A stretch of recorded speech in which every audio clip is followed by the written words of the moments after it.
I believe ICE agents shouldn't have as much unchecked power as they currently do. Hello, my name is John Marco. I am a freshman at Fairfield Bellarmine studying in health studies.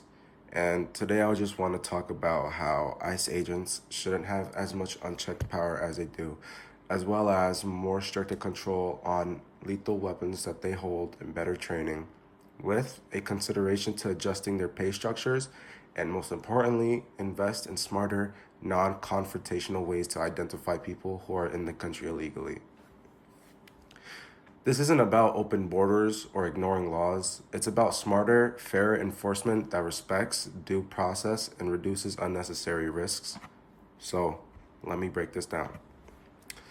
In my first section, I want to talk about the history and growth of ICE's power. ICE was created in 2003 after the 9/11 attacks as part of the Department of Homeland Security. It combined parts of the old Immigration and Naturalization Service and Customs Service to focus on interior enforcement, investigations, and border-related crimes. Post 9/11, Congress gave ICE a mix of civil and criminal authorities to protect national security. Over time, especially in recent years, with increased funding and priorities, the agency expanded significantly, becoming one of the largest and best funded federal law enforcement bodies. Critics point to controversies, reports of aggressive tactics, warrantless actions in some cases, and operations that have raised civil rights concerns. While enforcement is necessary, history shows that when agencies get broad power without strong oversight, problems can arise like overreach, profiling claims, or escalations that could have been avoided. Section 2, Weapons, Training, and Use of Force. ICE agents carry firearms and have authority to use force, including deadly force, under DHS policies.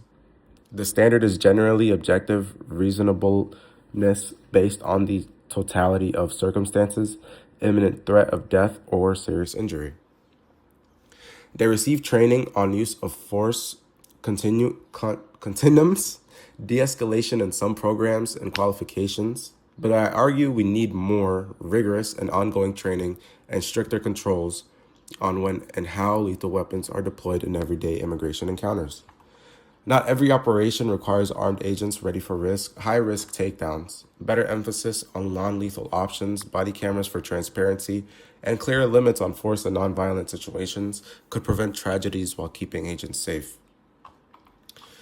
Pay and incentives. ICE deportation officers can earn base salaries from around $50,000 to $9,000 plus overtime, bonuses, and other incentives. With recent expansions, the agency has been hiring aggressively. High pay attracts talent, but I worry it creates incentives for aggressive enforcement quotas or volume over careful, targeted work, reducing some of the financial pressures or trying more compensation to metrics like accuracy, de-escalation success, and community trust. Rather than just arrests, it could lead to better outcomes. Better ways to identify immigration status. Raids and street-level enforcement are resource-intensive and can be traumatic. We should prioritize technology and prevention at the source. Expand and improve systems like E-Verify for employment, making it mandatory nationwide with better accuracy, photo matching, and support for small businesses.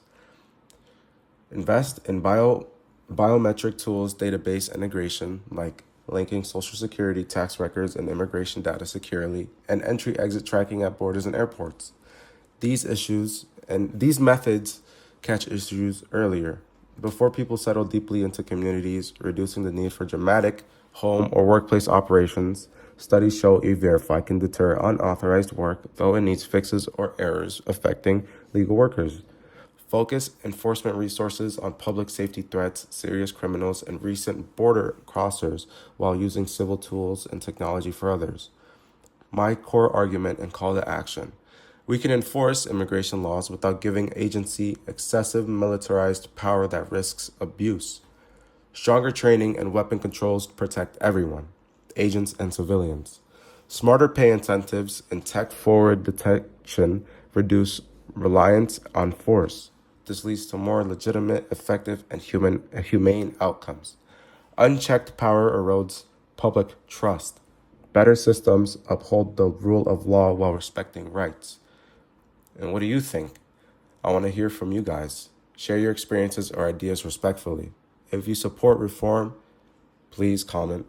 Let's push for policies that work for safety and fairness.